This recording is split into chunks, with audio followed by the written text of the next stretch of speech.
Now, as you may have heard, Nigeria's medium-term expenditure framework for 2024 to 2026 has just been passed by the National Assembly. It's supposed to be a key charter setting out the Tinubu administration's expenditure framework over the next 3 years, and it's aimed at ensuring that over this time period, the government's spending must align with its economic and social goals. In other words, a 3-year rolling plan that sets out the administration's spending priorities and how it hopes to fund them. It also paves the way for the 2024 budget proposal of 26 trillion naira to be sent to the National Assembly for approval. But critics have already warned that when you consider the fact that inflation, for instance, is continuing to spike, the naira is falling in value, and the purchasing power of most Nigerians is eroding, the assumptions contained in that plan may not be entirely realistic. Well, to help us dissect that medium-term fiscal charter, I'm joined now from our studios in Lagos by the Director of the Public Sector Initiative at the Lagos Business School, Dr. Franklin Ngwu, who's also an Associate Professor in Strategy, Corporate Governance and Risk Management. Thank you very much indeed, Professor, for joining us. So how would you dissect this medium-term fiscal plan that's just been approved by the National Assembly? Does it tick all the boxes for you in terms of being a realistic guide to the budgetary process over the next 3 years? Thank you very much for having me, Charles. First of all, the medium-term plan is out. We've seen it, we've looked at it. Is it very ambitious? Is it really very realistic? The answer is not really. Because if you look at the reality, look at economic growth, GDP growth, for instance, is about 2.5 or 2.6. And we have said that we're going to achieve 3-point-something next year, 3.75 2025, and about 4.2 to 2026. So is it what we're expecting for Nigerians, given where we are coming from, given where we want to go? Not really. So we expected something more ambitious, something more realistic, and also key priorities that will help to drive this kind of medium-term plan. So we're expecting something that can be more convincing, something that can, so if you look at the recent report from IMF, about 20 economies are projected to grow above 6%. Of those 20 economies, 12 are in Africa. Niger Republic will grow by 11%, Libya by over 7%, Senegal by about 7%. So the question is, why are we looking at just 3%, even when we are still achieving just 2%? That's an exceedingly important point that you make, because looking at things like unemployment, and you know these things better than I do, I mean, basic economics tells us that if you want to reduce unemployment by at least 1%, your economy must grow twice as much as your average population growth. I understand that in Nigeria, the population is growing at an average of between 2.6% and 3% per annum. So if you've got an average growth of 3.76% in 2024 GDP growth and just over 4% in 2025-2026, does that suggest that not much is going to happen in terms of reducing unemployment in significant ways? Exactly, Charles. So if you notice, the population growth, as you said, is about 2.6%. And we are looking at 3-point-something% next year, 3.76 the other year, maybe 4.22. And remember also that we currently have over 140 million Nigerians classified as multidimensionally poor. So the question then is, if we achieve 3-point-something next year, or 4.22 by 2025, 2026, what impact will it have? But is it possible for us to achieve higher economic growth? Yes, it is possible. So what is required is for the government to be more clear in terms of the economic sectors that will drive this. And if you notice, since this new government, You've noticed that we've been talking about issues of foreign exchange, we're talking about issues of subsidy, we're talking about issues, but the key drivers of the economy, like agriculture, like manufacturing, we haven't really heard much about it. So if we're able to say, let's prioritize and focus on key areas and have proper coordination of government policies, I believe it's possible to achieve far, far higher economic growth. And I mean, I would normally leave the number crunching to geniuses like yourself, but it's particularly relevant in this discussion because I'm wondering about the assumptions that seem to have been made in that fiscal plan. I mean, they've placed the average GDP growth rate, as you pointed out, in 2024 at 3.76%. At 4.22% in 2025, 4.78% in 2026, and they've put the average inflation rate down from what it is today at 27.33% to 21.4% in 2024, and even lower for 2025 and 2026. I mean, are these assumptions realistic? Because they don't know what's around the corner, do they? Exactly. So it's good to be optimistic, Charles, but of course, in reality, you have to also ask yourself, where are we now? And what are the drivers of this inflation? Have we been able to do a kind of regulatory impact assessment to really know what brought us to this point? And now say, what are the key priorities that we're going to use to address issues of inflation, to address issues of interest rate, to address issues of foreign exchange pressures and all that. So even though, it's good to say we're going to come down, we also need a more detailed economic development agenda from the government, explaining in clear details how some of these things will be achieved. I'm not questioning the optimism, I'm not questioning the ambition to bring some of these things down, but Nigerians expect to see more detailed economic development agenda. So what we keep hearing is that we have a renewed hope agenda, which we all know. It has a eight-point agenda in the renewed hope. But the question then is, after manifesto, we are now in government. So the question then is, how do you now translate the manifesto into actionable development strategic document that will enable Nigeria to say clearly, if we move agriculture from point 1 to point 2, if we move manufacturing from point 1 to point 3, this will now enable us to achieve a reduced inflation. That will now enable more food products to come onto the table, and Nigerians will now be better off, and unemployment will reduce, employment will increase, inflation will come down. Some of these things need to be contained in a well-documented, coordinated economic development agenda, which we don't really have at the moment. In other words, what I seem to be hearing you saying is that this medium-term plan is not accompanied with the sort of economic planning that you'd think should support such a framework and that would infuse it with confidence.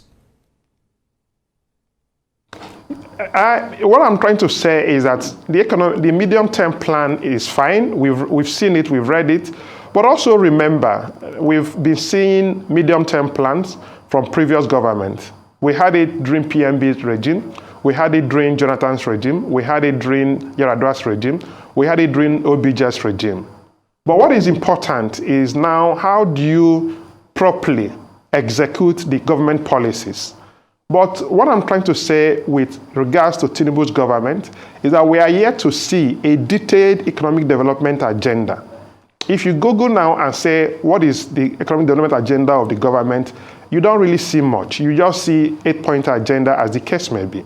So it is required to also create that confidence, to also signal in terms of what the government wants to do, that this is what we want to do in different sectors of the economy. Remember also that during the last retreat that the president had with the ministers, he charged them and said, you must deliver on X, Y, Z. We're also told that they signed a kind of KPI, that is key performance indicators, that each of them will achieve. So what we're expecting is that there should be another document, another release from the government detailing what each sector will do, particularly key sectors like agriculture, key sectors like manufacturing, key sectors like maybe aviation, transportation, as the case may be, so that Nigerians can now sit back and go through it and really be convinced that these things are achievable. They might be achievable, but If you don't really explain it to Nigerians, for them to own it, for them to understand it, it will be very difficult for people to believe.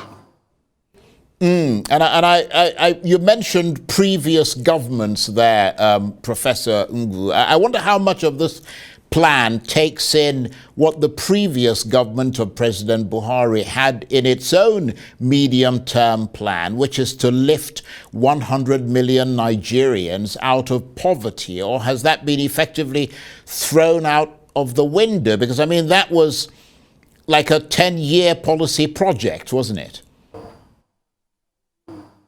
Yeah, that's what I'm saying. You know, I mentioned there's something that is called regulatory impact assessment. Regulatory impact assessment enables you that when you come in as a new government, you review the previous policies to find out what worked, what did not work, what can we do better, what can we change, as the case may be. So remember that we also had economic recovery and growth plan. We had other plans from the previous government. So nobody is saying anything about those plans now. Some of them actually worked very well. So what we are supposed to do as a new government is to sit back and say, how do we review all these previous plans and pick from it? You know, government is a continuity. And interestingly, Tinubu's government is also an APC government. So we expect a kind of continuity from PMB's government. The areas they did not do well, this government is supposed to pick it up and say they will do well. The areas they did well, they can say, okay, let's continue with it, as the case may be. As I keep saying, particularly in areas like agriculture, manufacturing, transport, these are key drivers of the economy that needs to be properly supported, and they are supposed to have started signaling what they are supposed to do in these key sectors. Remember that this new government came in May. So May was almost the peak of rainy season. And now we are in November. So it means that we haven't really done anything about agricultural development, which is key to bringing inflation down, which is key to providing food on the table, which is key to providing employment, which is key to even addressing other economic issues that we have in Nigeria.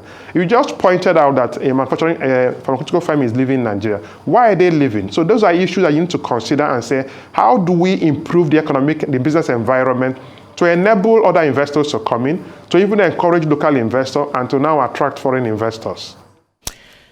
Quite. And obviously an important part of it is the diversification of the sources of revenue for this country, bearing in mind that this country's debt burden has eaten most of its revenue. I mean, do you see, beyond the things that you talked about, you know, I mean, in agriculture and so on, do you see any real spur for revenue generation in this plan? For instance, some have suggested that they are progressive. I mean, this government is progressive towards better taxation, but it's still not adequate.